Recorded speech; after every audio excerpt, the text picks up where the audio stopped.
What's happening, guys? Welcome in to, it's the first time we've done a live show of this variety in some kind. It's the OBR film breakdown. We are going to have our good friend, smart man, colleague, coach, all the above, John Stephenson, join us in just a moment. We're going to go through our Cover-1, Cover-3. We call it closed coverage discussion. We have done, if you have not gone back and checked these out, again, these are in video and audio form. So if you listen to it and you want to go back and watch the visuals, or if you just can watch it on YouTube, that's helpful too. We have done defensive front breakdowns, gaps, techniques, huddle on the defensive side, some terminology thing, run fits. We've done all of those over the course of the first two videos. If you want to come to understand some of those things, what the gaps are, what the techniques are, how run fits work on a basic level. So as a defense collectively tries to form the wall to stop opposing teams from running, we have all of that. John took a vacation, lucky guy. I had to stay here and talk football with you. So I talked about offensive stuff because that's where I'm most comfortable. So I talked about huddles, simple huddle stuff for the offense, how that works, how play calling works, how the things from beginning to end, from formation to motion to protection to scheme, all work. Talked about that. We talked about basic offensive principles with personnel groups, 11, 12, 13 personnel, 20 personnel, 21, what it looks like on the field. And then we talked about pre-snap communication, dummy calls, all that stuff I really love to talk about. So I didn't mind jabbering your ear off there for 40 minutes on that solo. I probably wouldn't have allowed anybody to talk much, so it worked out pretty well. But we're going to get back to defense now. We'll get back to offense eventually. We're going to get back to defense. We're going to talk about coverages because we talked about the stuff up front to an extent that I think is acceptable with basic football knowledge. So with the goal of what we're trying to do here, again, is if you're watching the Browns on Sundays, you can identify, hey, if someone says that guy's supposed to be contained, he was supposed to be D gap, or that run fit was A gap, or that guy was in the 3 technique, or whatever, those basic things you can understand. Now, coverages too. So when you're watching the game, trying to understand why Baker Mayfield threw somewhere, why the Browns made a play, and how they made an interception, what that coverage is, why is Tony Romo calling that cover-3, you have an idea. That's what we're trying to do. Not trying to talk down to anybody, saying you don't understand it. Some of you do. But the goal, if you show up to these, is to understand certain things maybe you didn't understand before. So I try to bring in smart people to do that. Welcome back in, John. How are you, my friend? Is he there? He's on mute. Oh, technical difficulties. Here we are. Thanks for having me again, Jake. What's up, man? How my are mind's you? Still on vacation. I'm jealous, man. I don't get a vacation for a while. So let's share the screen and let's talk some coverages, okay? So I'm going to put this up, see if we can get the technical side up. If you're listening to the audio, once again, we will try our best to be as descriptive as we possibly can. It'll probably, once again, best serve you to check out the video form if you ever can. I'll have the pin up here in case you need to highlight anything. And again, questions are welcome. Questions during this live show are great. We'll try to cover them. We will also try to answer anything. Maybe if you're watching this, you don't want to ask on the main chat, you prefer to DM or prefer to put questions up in the Ask the Insider section on the OBR, or email us at the OBR. I'm Jake at the OBR. You can email me any questions, things you want answered. We are more than welcome to help, okay? We'll try to keep up the comments section, so anybody has anything to fire away, they can feel free. Let's shift over here and start, though. All right, so we are going to go through basics as much basic stuff as we can. So let's talk about. Give me first. We say open and close coverage. It's kind of like a insider football jargon that I think even. Listen, I was playing as recently as 2011. We didn't call it that, but I understand. Like we also didn't talk about this on the last Chalk Talk. We didn't call personnel packages by numbers where I came from playing either. So explain to folks at a rudimentary level, John, why it's called open or why it's called closed coverage. Okay, so what open and close refers to is what's happening with deep defenders in the middle of the field. So you'll often see coverages referred to as MOFO, MOFO for middle of the field open, or MOFC for middle of the field closed. So if we're looking at a middle of the field closed coverage, that means we have a single high post safety. So we have a safety shutting down the middle of the field.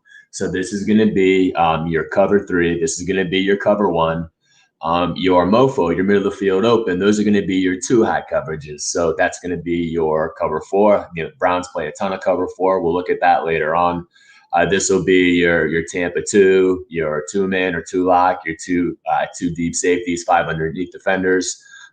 It just all refers to if there's a post safety sitting there shutting down the middle of the field. That's it.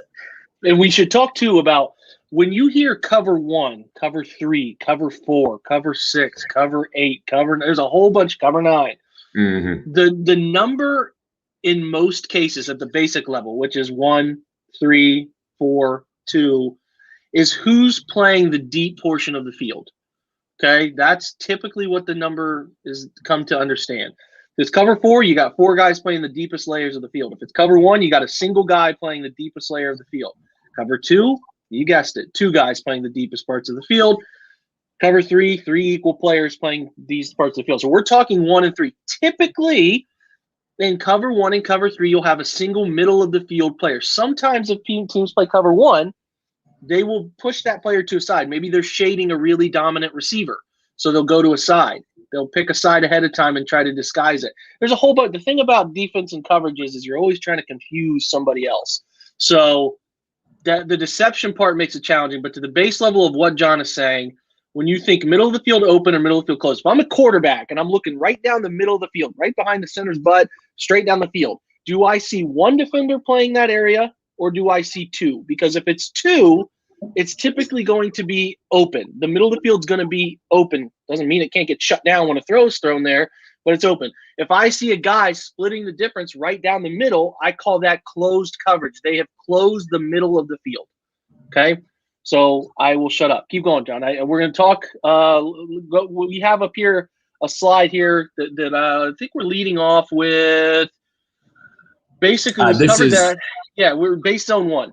So this is just a Cover-3 screenshot I pulled from, I believe this is Jacksonville's 2018 playbook. So it's almost identical to Seattle's earlier, like their Super Bowl year playbook. I think this is Gus Bradley, same coaching staff. There are links there. So these playbooks all look the same. They just have different color schemes basically by the team. Like the Browns probably look almost exactly like this, except it's orange and white and black, and they might have some different terms, but this is the playbook.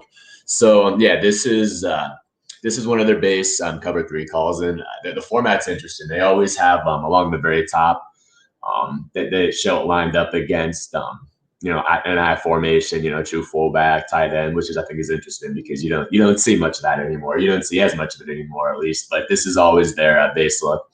They always have an essence, and the essence is just sort of a basic description and philosophy of the coverage. So in this case, you see Frisco is an 8-man under family defense. So we talked about an under front a couple weeks back, and I believe it was our first episode. So we know that we talked about close call, we talked about flex calls, where's our slot receiver and so on. So we're starting to put this all together. So each of these is going to have an essence to describe the coverage. It's going to have coaching points. It's going to have adjustments, and you can just kind of keep going through here. There's no need to go through all the details. As Jake said earlier, there's a ton of jargon there, so we're not going to worry about that. Looking at these alignments here, there are a couple things that I want to note before. If you look at the top, that the first and second play, 1 and 2 there, you're going to see in the upper right-hand corner in red font, seam alert. So we're going to come back to that in a moment, but seam alerts are important. And really, all seam alert pardon me, describes is a situation in which we have a slot receiver. So it's a situation where we could get a vertical route up the seam, and generally it's going to be from a situation where we have speed at 2, like not a tight end, but a true a wide receiver, an X or a Z, whatever you want to look at. So that's going to impact how the cornerbacks, play their technique. And we're going to look at towards the end of this, we're going to look at a mistake from last season where the Browns gave up a touchdown because the cornerback didn't do what he needed to do there based on the formation. So if you look under the cornerbacks, you'll also see Reed.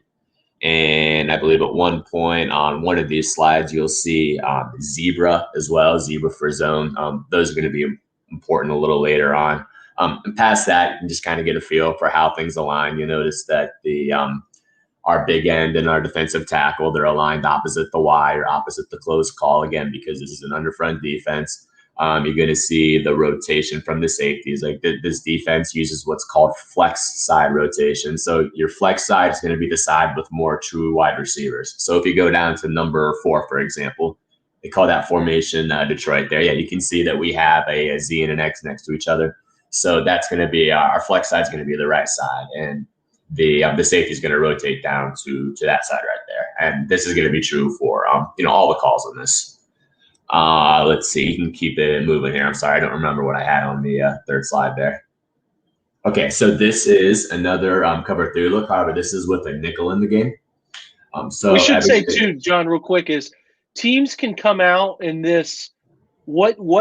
What's important to understand, and we're going to look at clips too, is teams can come out and have an open field look. They can have what you're always checking as a quarterback is where the hell are the safeties? Because the safeties typically tell you a lot. They'll tell you what sort of cover. They give you ideas of what the coverage is going to be. So as you step up to the line as a quarterback, I see 2 deep safeties split. I'm thinking in my mind, it could be cover 2, cover 4, 2-man, something with 2 high safeties. Now, what defenses love to do and what we're referencing here is off the snap, those safeties move. Okay, it's like a pulley system. One goes down, one goes up. This is what you're talking about with cover 3. And in essence, it can sometimes be cover 1 if a strong or free is going down to cover whoever they're assigned to cover in a man situation. But they're going to rotate. So when you're breaking down data, when folks at like Pro Football Focus break down data, or as coaches break down data, I would get a report that would say how many times did the defense go from open to closed coverage. What that means is how many times did you come up to the field pre-snap and see open middle of the field coverage. After the ball is snapped, when the defense moves, then it closes. As you can see in these pictures here, this looks like, if you're looking at the top left, you have 2 safeties high pre-snap. Once the ball is snapped, this is where the guys are going. These directions are where they're moving. So this free is rotating to the middle to play his third. So this goes from open pre-snap to closed post-snap. Sometimes teams will start with a closed pre-snap and have just 1 single eye safety, trying to confuse the quarterback, get him thinking, hey, maybe it's cover 3, cover 1. That's the indicator here. And then they'll wheel a guy back and play post-snap open. So teams will go from one to the other. We look at Baker Mayfield's data, when I'm trying to find how well is Baker doing reading defenses, I'll ask, what is his grade when the defense goes from open to closed or closed to open? Because if a team stays in open to open, meaning pre-snap it's open and post-snap it's open, that means they're not using much deception. Likewise, if they stay closed and closed. I want to know when a quarterback has to really think when a team goes open to close or close to open, how well is he able to handle some of those differentiating coverages that go from one pre-snap look to one different post-snap look. So just keep that in mind. Teams can show you a look and then change it. They'll take an open to closed approach. I mean, interrupt you, John, but that's just something that you should think about when you talk about defense, especially at the NFL level. Maybe not even so much at the high school level, but some colleges start to get into disguising this stuff too. But you especially when you get to the higher levels of college, you really got to look out for, because what defenses want to do is get the quarterback thinking it's going to be one thing and then it's something completely different. Quarterback has to hold on to the ball, right, John? And then it's a sack. That's how you're creating pressure. Mm-hmm. Yeah, and I'll add too, when it comes to disguise in the NFL, really the safeties are just a starting point because these guys are such superior athletes. They can rotate in and out of things very, very quickly and very easily, and they can come from a lot of unorthodox spots. So sort of the safety look becomes just your first piece of it, and then it's a matter of looking at your slot defenders or your inverts. Are they inside the line? Are they outside the line? You know, where's the corner at? Is he playing divider rules? You know, what's his depth? It's just you got to take all these various pieces of information and put them together to arrive at the correct answer there. Yeah, we can keep moving off the slide here. I just wanted everyone to get a peek at a typical playbook. Again, you'll see some seam alerts up top here. Again, seam alert to receivers in the seam. Look at number 2. That's a good start right there. So you'll notice next to the corner, you see zebra bail. So we have 2 different types of technique. We can get zebra, we can get read. Again, we'll look at that in a little more detail, but short answer to this is that zebra is just the way of saying zone. So the corner's in a situation where he could get vertical routes from 1 and 2. So he's got to be able to play both. So it changes up his technique and what he needs to do. Yeah, we can keep moving. Okay, let's start looking at some live. Let's look at the essence here. Go ahead. So here we go. This is a screenshot I pulled from a presentation that Seattle's defensive quality control coach gave to a very fortunate and lucky high school staff several years back. So I don't remember his name, but this guy was with the team the year they won the Super Bowl. I think it was 2013 or 14. So this was the very first slide he shared with them breaking down this defense and specifically the Cover-3 scheme. So again, this essence is just basic philosophy, sort of the whys and the what they want to do behind, and really why they decide to play Cover-3, why they want to play so much of it, why they spend so much time installing it and repping it and teaching it and so on. So the big 3 here are first to eliminate explosive plays. Cover-3, we have 3 deep defenders. We want to build a 10 up top. We want to force the ball down low. We just don't want to have the ball thrown over our heads. So no seam routes, no post routes. Number 2, replacing all our stress on the intermediate pass defenders. So we'll get into our intermediate pass defenders in a moment, or what we call our hook droppers. But this is important because I know particularly last year on the OBR, we spent a lot of time stressing that this team's got to get comfortable with the scheme and it takes practice. And it's just not something that's going to happen overnight, particularly with the lack of practice time last summer.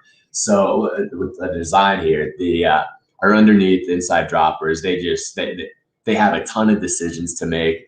They're dealing with a ton of information. They've got to cover in space. So it just takes time to make these route matches automatic. And it's frankly, they're growing pains. And we saw many growing pains last year. Number 3 is that kill zone. So the idea behind this is we want to build that 10 deep. We want replacing most of the coverage stress on our intermediate pass defenders. And then we want to force the ball out low. We want to force checkdowns. Then we want to route to the ball, make a nice vice tackle with the defender on each hip. And, on 3rd and 10, for example, force the check down, get to 4th and 6 or 4th and 4, whatever. Yeah, we can keep moving here. Okay, so Ohio State runs the same system or very similar system. So I wanted to pop this slide up as well. And you notice there's a lot of universal language here. There's a lot of congruency between the 2. So we looked at this previously when we talked about the run game a couple weeks back. So we know that, again, another advantage of playing single high defense is you can stay gapped out versus the run, meaning that you can assign 1 defender for each gap available. So if you have 6 gaps, you got 6 defenders. If you have 7 gaps, you have 7 defenders, and on and on and on. Again, 3 deep players stay on top. We're playing everything deep to short, so we're building that 10. No seams, no posts. Force the check down. Again, you'll see stress on underneath droppers. So our inside hook defenders, the guys that really have to move and have to think. The top right-hand corner here, force the ball. I believe it was force the ball to the kill zone or check down, something like that. Sorry, I got cut off there. That wasn't a very good screenshot. But this is a vision defense, and I want to emphasize this too. So you can get into conversations about what constitutes, a pattern match defense, where you're just reading routes and sort of distributing or deciding who's responsible for what based on, the routes the receivers run, versus a vision and break defense like this, where our guys are going to spend about 90% of their vision is going to be on the quarterback. So, when they get into their drops, they're going to take a peek to each side because they are related, or sort of their technique and their angles and their depth and their width. All that is determined by what their indicator tells them, or what a certain receiver does. So they're going to get a look at it, but most of their time is spent with their eyes on the quarterback in the backfield, sort of sliding with his front shoulders, again, to force that ball out to your kill zone underneath.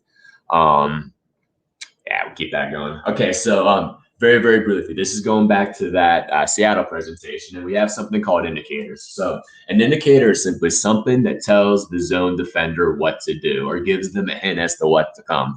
So pre-snap or before the snap, indicators could be the formation, getting into tendency. So maybe when the team's in, let's say 2x2 doubles, 2 slot receivers, they like to run these 3 concepts right here.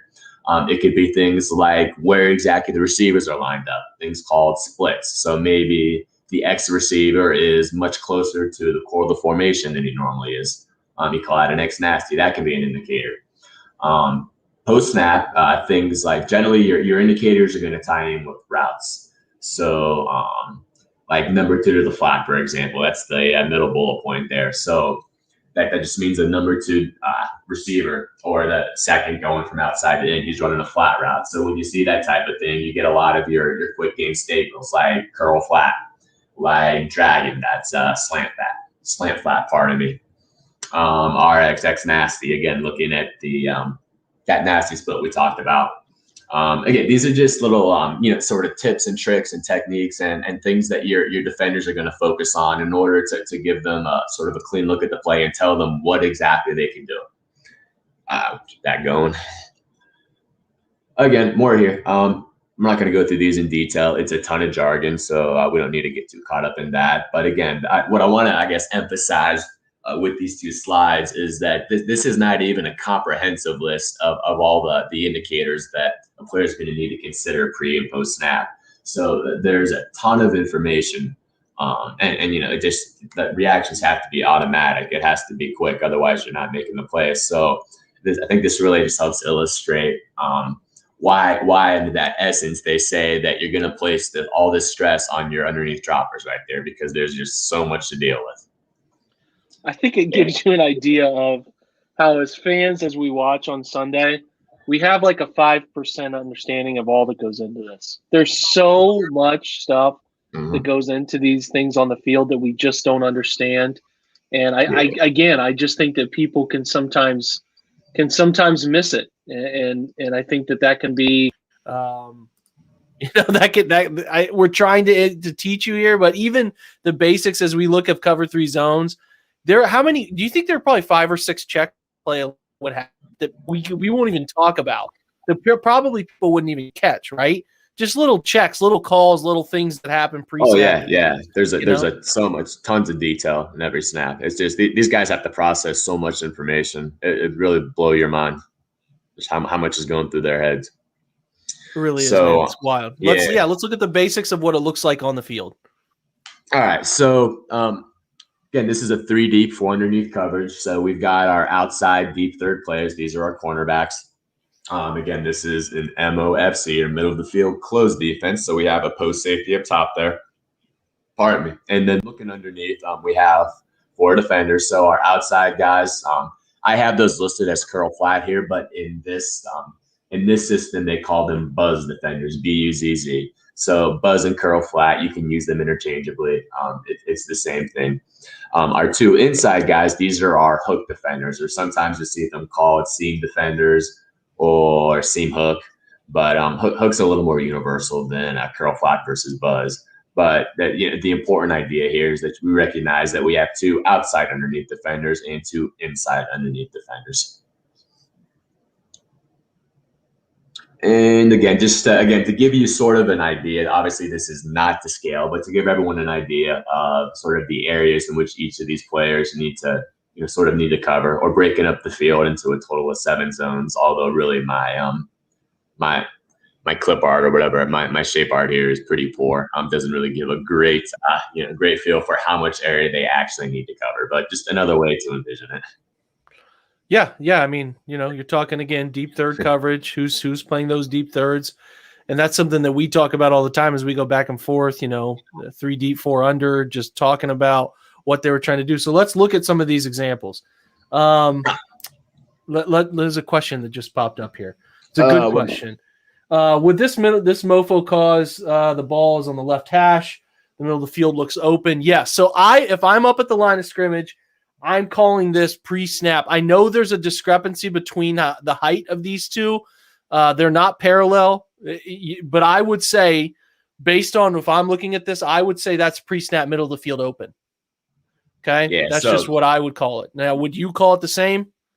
Well, it's and I'll be honest, when I took this screenshot, I don't remember how far along, pre-snap they were. I remember it did go to Cover-3. I think the safety moved more towards the center of the field. Like, they weren't really trying to disguise the coverage here. Okay. In terms of what they did. It's a snapshot. It's a moment in time. Yeah, this moment in time, I would say open, but there's so much stuff. These guys, these two safeties, they walk around so much that they'll just be dancing and talking. You can see this man down here pointing. They give it away. If he starts to cheat over here middle, if this high side safety starts to cheat a little bit pre-snap, I would call it closed. But as we sit here and we're talking, if I'm just looking at this moment in time, this is open to me. Okay. But we'll see. I mean, I'm not sure I would label it that way. We'll look at better live examples, actually. And we can talk through them. Everything moves, everything's fluid, and you can see here. Yeah.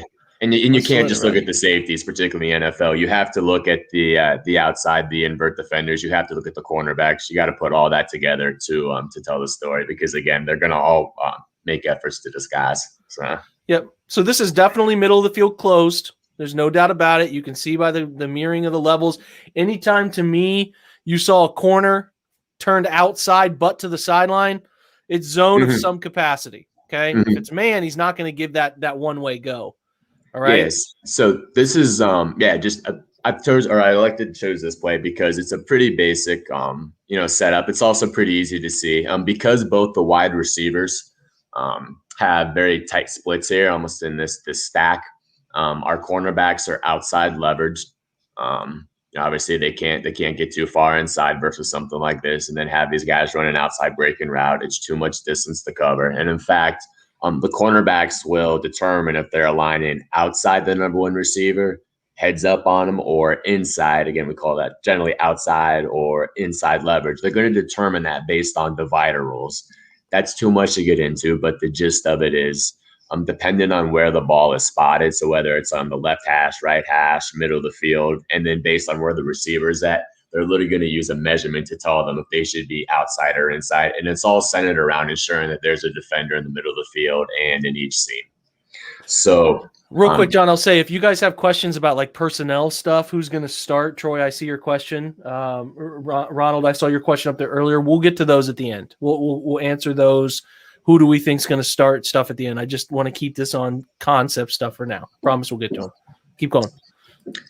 So your cornerbacks are generally going to open with their butt to the sideline here. Again, they're zone defenders, and it's really important to understand that cornerbacks in Cover-3 are responsible for verticals to their side. So we could get, let's say, a 9 route and a seam route from a number 1 and number 2 in the slot. The cornerback has to be in position to play both of those. So in Cover-3, really your worst nightmare is when you get 4 verticals, because it's just a game of math. You have 3 deep defenders, you have 4 vertical routes. So that there are various ways in which you can handle those, but you're going to be short. So your cornerbacks have to be in position to play both. You're going to see them open up. You're going to need safety, get in depth right there. You're underneath defenders. And I didn't mention this before, but both your buzz players and your hook players are going to have aiming points they're going to start with. And again, these are generic, and it's based on the ball being in the middle of the field. But your buzz defenders, your outside underneath guys, they're going to aim for about 8 to 10 yards, 8 to 10 yards deep off the ball, and you say to and through the numbers. So they're going to open. They're going to get depth going towards the numbers, and they're going to read the number 2 receiver and react off what he does. Does he go vertical? Does he release inside? Does he release outside? There are just a ton of rules, and this is also where your indicators come in. Your buzz defenders, they're going to aim for, we'll say, 8 or 10 to 12 yards, 10 we'll say, 10 to 12 is fine here. Aiming for the hashes or just outside the hashes. But again, their drops are going to be dependent on how the receivers distribute, what happens with their indicators. Like, do they get a fast three to their side? Does the running back run to the flat? Do we have those X-nasty splits? Again, all that information. So the aiming points, I want to say they're more than suggestions, but they're certainly not ironclad rules because things are going to happen. And although again, this is a vision and break defense, so most of the time is spent with these underneath defenders, looking at the quarterback, visioning the quarterback, but they're going to take a peek as they're making their drops, as they're setting up. So those are pretty good rules of thumb to I guess to live by. Simple mesh from the Colts here. So if you remember, this was a nice little Ronnie Harrison concept. Pick. Yep. You're trying to feel out these two middle crossers. Again, you get a little pressure. Phillip holds on to the ball too long. I'm not sure what he's looking at here, and it's an easy jump pick on that late. You never throw late to crossers, man. Never throw late to crossers. Yeah. So again, he is a Hall of Famer. So go ahead. Can you go back to that play real quick? Mm-hmm. Yeah, to the beginning there. Yeah. So I guess as the play is running, just look at the four underneath defenders, particularly. You can see just eyes on the quarterback. And what they're taught to do is, as the play is happening, is they melt, M-E-L-T, like, melt and cheese. So what they're going to do is look at the quarterback and they're going to read his front shoulder. And as his shoulder turns to one side of the field or the other, they're going to move with it. They call that, again, melting. So the reason you do that is because, the quarterback's going to throw the ball wherever his shoulder's pointing, right? So you want to put yourself in the best position possible to make a break on the ball, to click and close. So, in fact, this there is really nice. Click and close. There it is. Yeah, that was for the tweet earlier. I wanted to get that in for our guy. That's Randy. Yeah. Okay, let's look at another one here. So again here, so it's again, 3 deep defenders, 4 underneath defenders. This is a vision defense, so eyes on the quarterback. We have some indicators here. We have nasty splits from both receivers. We have motion. Again, we're built on a wall. By our divider rules, we're working with our cornerbacks are going to be aligned outside here because the receivers are so close to the core of the formation. I can run it here. If I can get my display to work right, that'd be nice. Yikes. Yeah, there we go. Okay, so you know what? And I chose this play because this is a great play by Ronnie Harrison on the top of the screen there. So he is our buzz defender up top there. So this was one of the indicators we saw on the list, actually. This is called an OVS, which stands for outside vertical stretch. So that's a fancy way or a jargony way of saying that the offense is creating a 3-level read on the right side of the field. So they're going to have a vertical route. I think it was a corner route in this case. They're going to have some sort of 10-yard out route, and they're going to have some sort of flat route. I think it ended up being from the motion play right there. And in fact, if you go from the end zone on down, you can see them building that 3-level right there. We got that corner route in the end zone. We got that guy around the 10-yard line. We got our flat route there. So this is a common way to attack zone underneath zones right there. So what they're trying to do is create a high-low on Harrison. So they want him to essentially, if he sinks and gets depth to protect against that out route that's breaking about the 10-yard line there, they're going to throw the ball down low, which, by the way, is what the defense wants to happen. However, if he jumps that flat route there, they're going to throw the ball over his head. So your defenders use what's called sail technique in this case. And again, keeping it as simple as I can, it's almost like a V. So they're going to open towards the sideline. In fact, if we can go from the front right here, what the defender is going to do from the beginning of the play is, take it back a little further there. So he's gonna open again, going to and through the numbers. Oh, okay. So you can see them. He's aligned over the left end there as we run, and you see as he gets through the numbers, he's going to turn his back towards the sideline and he's going to hinge. So this is his sail technique. He's in a position where he's taken away the intermediate route with his body because he's getting depth or he's getting more towards the end zone, but he's taking away that flat route with his eyes. he's in a position where as soon as that ball's out, bang, he's gonna click and close. He's gonna make a break on the ball. They're gonna force it short. That's the kill zone right there. That's essence of the coverage, and they're gonna make a tackle. Yeah, so this is a great job. Like this is great technique. This is exactly how they coach it. How they coach a buzz defender when he's being high load like that. Let's see. So this situation right here. Can you run the play, Jake? I'm sorry. It's a nice Malcolm Smith interception, reading the front shoulder. Yeah. So again, this is a great hook drop right here. So again, our two inside defenders, we call them hook droppers. We're aiming just outside the hash, 10 to 12 yards deep. In this case, Malcolm Smith is the strong hook dropper, so he's going to relate to the number 3 receiver because we have 3 possible receivers to that side. And this is a great example of Meldon. So again, he's gonna slide with the quarterback's shoulders as he sort of scans the field there, and his hips are square. He's facing the line of scrimmage. 90% of his vision on the quarterback, but he's peaked, so he knows what routes are happening. He can probably sees that route in his peripheral vision setting up right there on the 30-yard line. As you're gonna see him slide here as soon as you play it again. I kind of slide, and then as soon as the ball's out, he's right there. Yeah, it's just a great example of Meldon. Notice also the free safety up top. So I haven't really talked much about this yet, but this team, or the Browns, use something called a 60-40 drop from their free safety when they have seam alerts on. So what that means is rather than the free safety just playing in the middle of the field and sort of looking equally to each side, they're going to cheat him to one side or the other. So the side he's cheating to, that's his 60% side. The side that he's cheating away from, that's his 40% side. So they do that. Well, there's several reasons they do it, but I guess easiest way to explain this is that the primary reason you want to use a 60-40 drop is because you want to help the weaker of the 2 defenders that would need to carry a vertical route downfield. So let's say you have the Sam on one side and you have your safety dropping down on the other side. You ask yourself, which player is probably going to need more help if they have to run with the seam route? It's going to be your Sam. So they're going to take the free safety and they're going to cheat him towards the Sam, towards the weaker of the 2. Again, it's just another way to shut down the middle of the field and prevent explosives and prevent, those seams, those posts. Versus trips like this, or versus 3-by-1, they use what's called a lean post technique. So in a lean post technique, the free safety is going to, let's see here, can we go back to that 3-by-1? I think this one right here. So the free safety is going to lean on the number 2 receiver. So if you get 3 verticals, we don't in this case, but if you do get 3 verticals, the corner will handle 1, the safety will handle 2, and then your weak hook defender on the other side will handle number 3 as it comes across.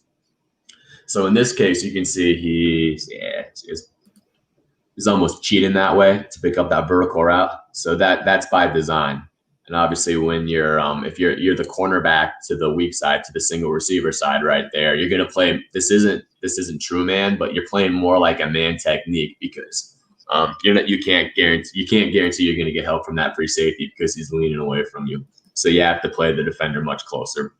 So what they probably tell the cornerback there was, unless the receiver immediately releases inside, then take him in man coverage. He's yours. Pardon me. Yeah, so right. All right, again, more Cover-3 here. Okay, this is a really nice route match as well. I chose this to emphasize. Again, our get into our aiming points first. Like watch the hook defenders.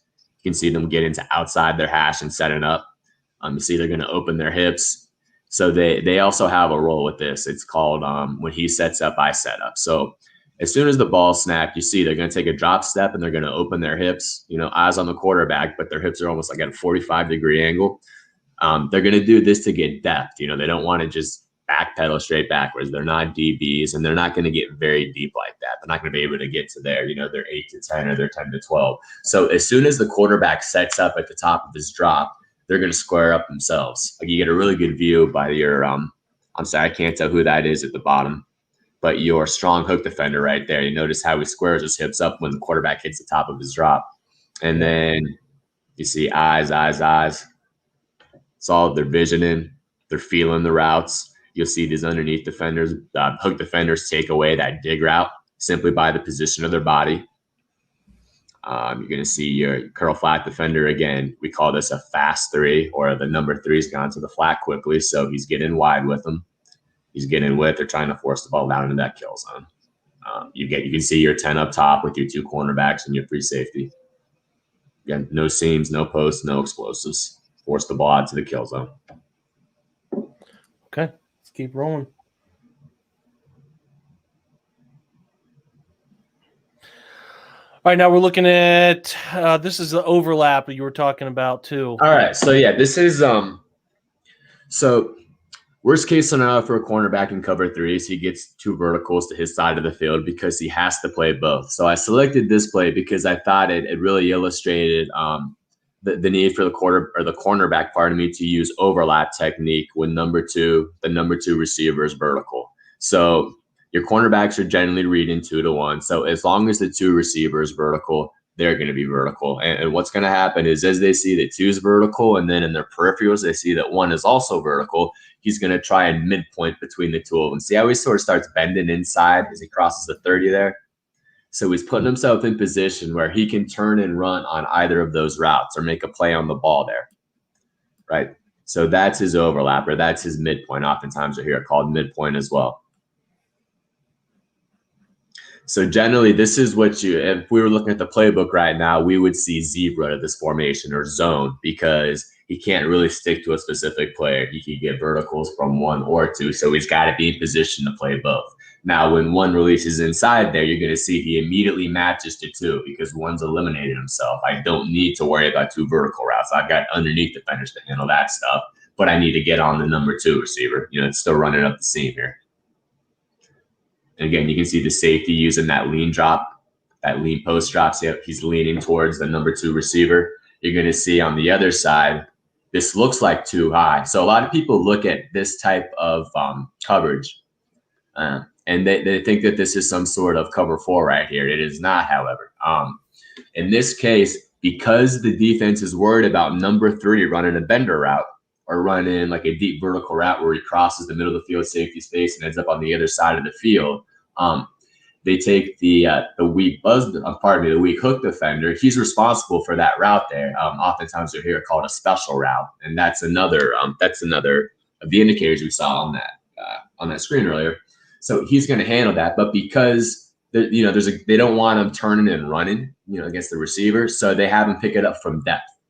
So rather than starting near the line of scrimmage and turning around and running, they're just going to start him up high there.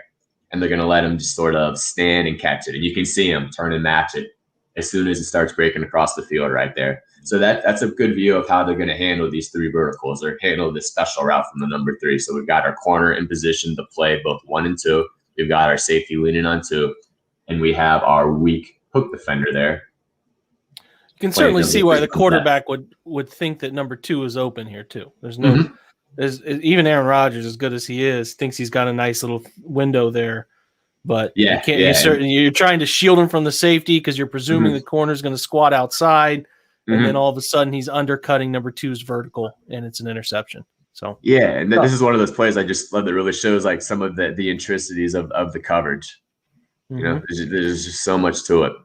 Here's your 60-40 rule. Yeah, so we've got, going back to the start, we have our seam alert to the top of the screen. So the offense is left or the defense is right. This one's really obvious. You can see how far over the safety's cheating right here. So again, and this is a good example too of like somebody was asking earlier if the ball's on the hash, the ball's on the hash. If they have 2 receivers split, you're not going to have a single high safety sit right over the middle of the football. That's just nonsense. I mean, you got to look at what side presents the widest amount of field to cover. So this is where the 60-40 rule comes in. Now, this is close coverage, though. Just because he's not dead over the middle of the football, it's still close coverage.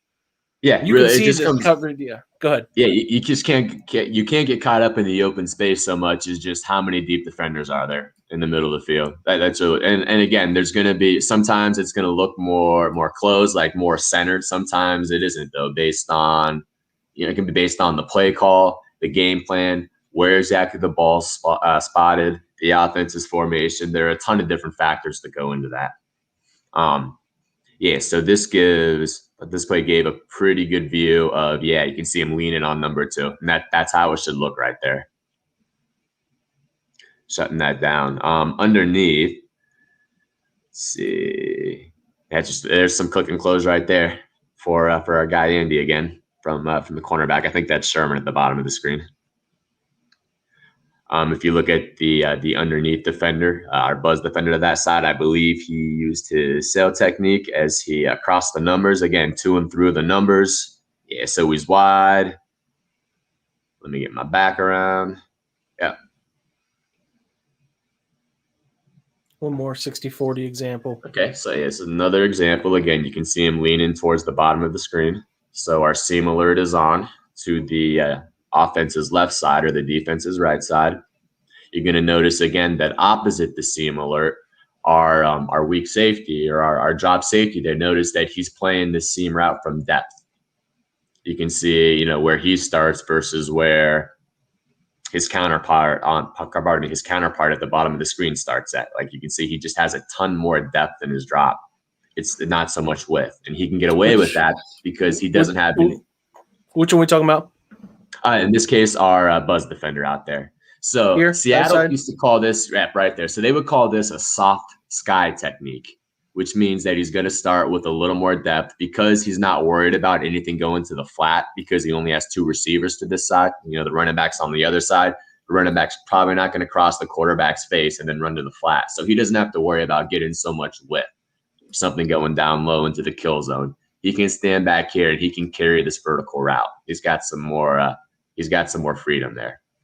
And again, you see the safety just gobbles up the seam route from number 2. Our cornerback's over top number 1. See defenders setting up. Again, eyes on the quarterback. They're melding with him. They're all breaking when he throws. So we build our 10 up top. Force the ball to the kill zone down low. Okay, this is an example of that lean post technique. So we have trips to the top of the screen. Again, this looks like 4. It does. You want to rewind a little bit? Right? You would really think that post snap, this would be cover 4. Like if you look at it at this split second, moment in time, it looks like cover 4, but it's not. Mm-hmm. Yeah. So, and my cheat for this, the way I tell is when Woods plays true cover 4 with their trip check on, something they call poach, the cornerback to the weak side will play man. He'll be up there and pressed in man. When they're playing cover 3, the cornerback's going to open up with his back to the sideline and play what's called his read technique, which is sort of like man unless the receiver releases inside immediately, like let's say a slant or a shallow. So, they're expecting that special route. That's an indicator, again, with trips right there. They know that a number 3 receiver could run that long vertical route where he crosses the safety's face. So they want their weak hook defender, who's responsible, to play it from depth. So he's going to just stand there on the 22-yard line, and he's going to turn to it and let it come towards him. And again, their cover 4 check plays out almost identical to this, but if you watch them enough, you'll catch it. They would man that backside if this was 4. But again, it just sort of speaks again to their NFL defense's abilities to disguise and to make different things look the same.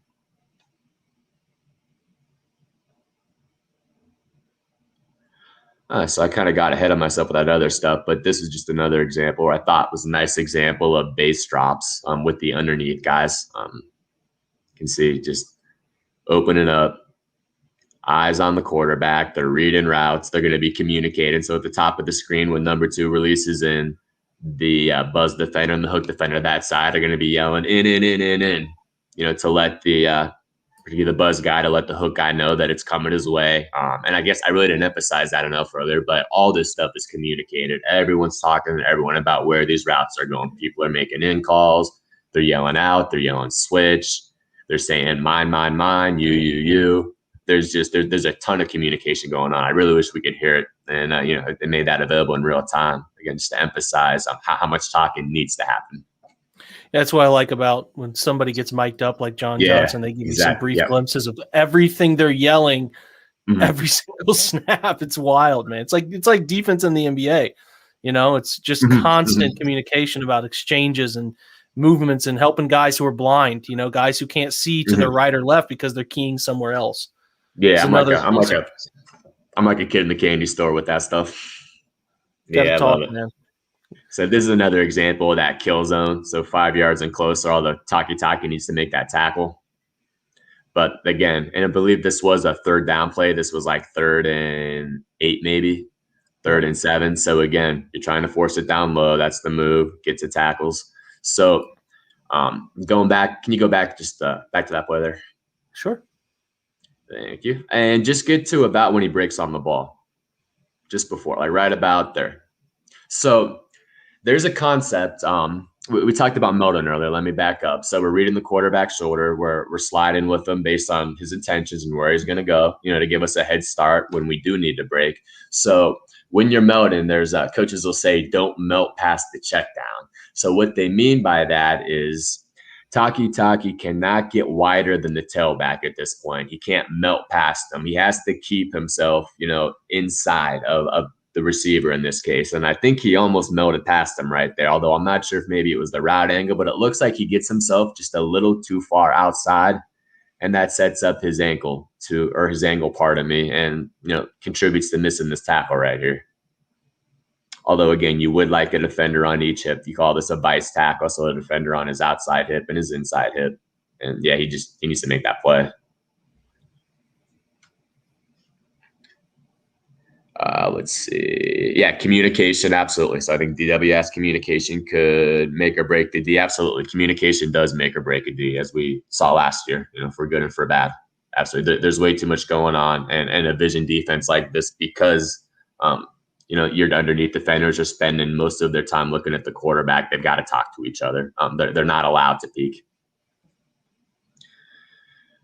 I believe this is another kill zone play. Yeah, forcing it down, although this turned out to be a tailback screen. I think it really illustrates the idea, like this was 3rd and 8 or 3rd and 10, something similar. Force it down low, each side. Yeah, you'll take those dump offs on 3rd and 7 plus every single time, man. It's the easiest thing in the world to defend. And, if your quarterback wants to take those decisions, it makes it easy on you. Talk about Cover-1. We're going to go quick here. We only have a little bit of time left. I mean, just principles of it. Yeah, go ahead. I'll let you nail it. Oh, we lost Troy. He said reborn is fudge. He's gone. Peace out. Not going to worry about that. It's okay. But the principle of this is not – it's for coaching points. Let's read the description. So sorry, Troy. So now we're in man coverage here. So we're still single high, middle of the field closed. But this is man right here. So this is the team's base man coverage. They call it 1Y black. Can we go back to that first screen? Yeah, go. Let me see. Did it go off? There we go. There we go. Yeah, so self-explanatory. Your corners are going to cover the receivers, the Z and the X. Notice in that second picture that they do travel. Your strong safety is going to drop down, play the Y. Your Sam, your Mike, your Will, they're generally going to do something called banjo, and oftentimes it'll be just your Mike and your Will. So they're going to read the running back's releases. So if the running back, or in this case, the fullback, between the 3 of them, if let's say the tailback releases to my side, I have him in man coverage. If he releases to your side, you have him. It's sort of an in and out type thing there. And that's pretty consistent all the way across. So, again, our essence here is man-to-man defense, middle 1/3, and a low plugger. So that plugger is going to be an extra pass defender. He's going to sit there and he's going to rob the middle of the field. So oftentimes they'll be referred to as low hole or high hole defenders. So the high hole, say 10 to 15 yards deep, middle of the field. The low hole is more like 5 or 10. So the defense is going to pick up an extra defender just to rob anything that's inside breaking, anything that's coming that way. Again, lots of coaching points. This is with the motion. I think I included this to show that the corners are going to follow the receivers around. Looking at like number 2, for example, that Zoom Pro. See, the corner is going to follow. So they could be on the same side of the field together.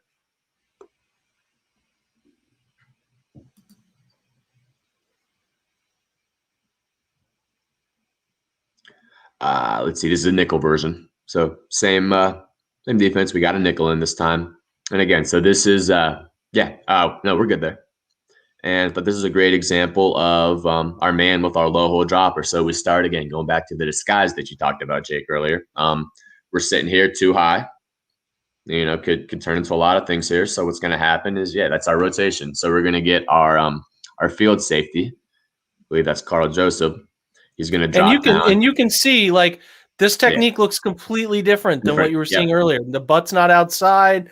It's like, and now sometimes don't get me wrong, guys, like they're going to disguise this and right once the snap hits, maybe Denzel turns his rear end to the sideline and hops out. Like everything in the NFL is like doctorate level stuff, man. Like these guys are like, you get guys from the college level who have played in these systems, learn these things. You've interviewed them before the draft. You know that they can handle the things you're bringing them in here to handle. And this is, like we said, it's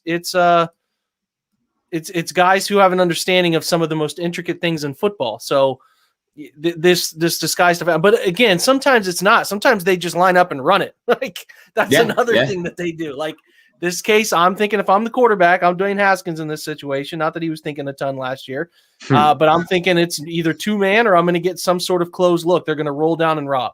That's all I can think of it. I think they were trying to set up 2-man or 2-lock. And oftentimes the slot defender is going to give away whether it's man or zone. So if the slot defender's eyes are in the backfield, it's probably going to be some type of zone. If his eyes are on the receiver's hips, then it's going to turn into man coverage. And again, you can see what Joseph is doing right here. He does a good job robbing from that backside dig that comes in from the top of the screen. Again, he's dropping down. He's just looking for plays seam to seam. Anything that's inside breaking, he's going to read the quarterback's eyes. He's going to match it. Our cornerback at the top of the screen needed the help. He did. It's MJ Stewart, who they want to replace. Troy Hill's going to be better in the slot this year. I don't think there's any denying that. Yeah. And if they bump Greg Newsome inside, which they did a little bit in minicamp, they can play him there. They'll play JOK. So question here about the scheme is that much different. I don't think it's entirely too much different. I think that Notre Dame ran very similar principles. I think that they ran a little bit more too high. They had that Kyle Hamilton kid who I think is good, Houston Griffin, their safeties. They played them all over the field, but they mixed it up. And I think JOK will be put on an island covering tight ends. If they get, a big tight end that they want to bump into the slot, Eric Ebron types, he'll be out there, man. And he's good at it. He can handle that if they want to stay in that personnel package. But this is this is nice because you get pressure. I think Claiborne gets inside pressure here, which is rare for him based on his nerve issue. Inside pressure. Ooh, a little spin move there. Spin move, yeah. That was a beautiful spin. It's back in Haskins' face, and Haskins throwing a hash to opposite field number 25-yard lob, and Denzel was probably so pissed he didn't end up picking this off, but I don't think he knew that guy was coming from this inside. And, going back to that question really quick too, when it comes down to it, Cover-3 is still Cover-3, Cover-4 is still Cover-4. So different systems are going to have different names for them, but there are not really significant differences between anything anywhere you go. It's like I said, there's only so many different ways you can play Cover-3, for example. So and from what I remember, Notre Dame did play, like, I guess what you consider more of a pro style type defense, not like the Nick Saban Cover-7 stuff, for example, tight front, that sort of thing. So I would say that he already has a lot of experience playing as an underneath defender there, definitely. DW, to answer your question, Troy Hill is one of the best in the league right now playing the slot. He can mix coverages up, he'll deceive, he'll do a whole bunch of different things. He was really good in that Rams defense doing just this role. Delpit, we're going to have to see. I don't know. I thought he was fine at doing it at LSU, but I like Delpit more as a post safety personally. So we'll see how that all shakes out, because I think Grant has some great deep center field instincts, and he covers ground, like really covers ground. So that's the last one I have, though, John. Anything else to add to 1-3 before we go? No. This is good. Thanks for having me on, as always, Jake. Of course, man. Make sure you guys are following at all22 Chalk Talk on Twitter. I know this is a lot. If it's not going to be for everybody, this stuff. I mean, it's like you can watch the NFL and not know this stuff and be okay. But if you want to know the intricacies, the stuff behind it, what it looks like, why they're doing it, there's something that you're watching here that is pretty esoteric. That is, I think, if you include baseball and basketball, the stuff hidden in football that goes on play to play is so much deeper than any other sport. It's crazy how much goes into plays on both sides and what teams are trying to do to trick, deceive, and all of this stuff to the opposite side of the football. So we will do Cover-2 and Cover-4 next week, open field coverages, talk about why they use them, why they're great for certain defenses, and talk about them with the Browns too. So yeah, I hope you guys enjoyed it. If you have questions on this, if you want to know something else, something more interesting about it, shoot them over, man. Those questions will always be there those answers will always be there from us. Jon is the guy to go to for any defensive stuff. I can give you some things, but Jon is the deep dive guru on this stuff, and that's why I love having him here to answer questions and help you out. So we will, like I said, do deeper coverages, cover 2, cover 4 next week, and then maybe shift back to offense the week after that. So appreciate you guys joining us, whoever did, sticking around. Spread the word about this if you want people to know some of these things you learned, and we appreciate your support. So thanks for sticking around and being here, guys. And again, ATI with your questions, ask the insiders anything else, DM us on Twitter. We'll always answer them. Thanks again. Have a good night, and go Browns.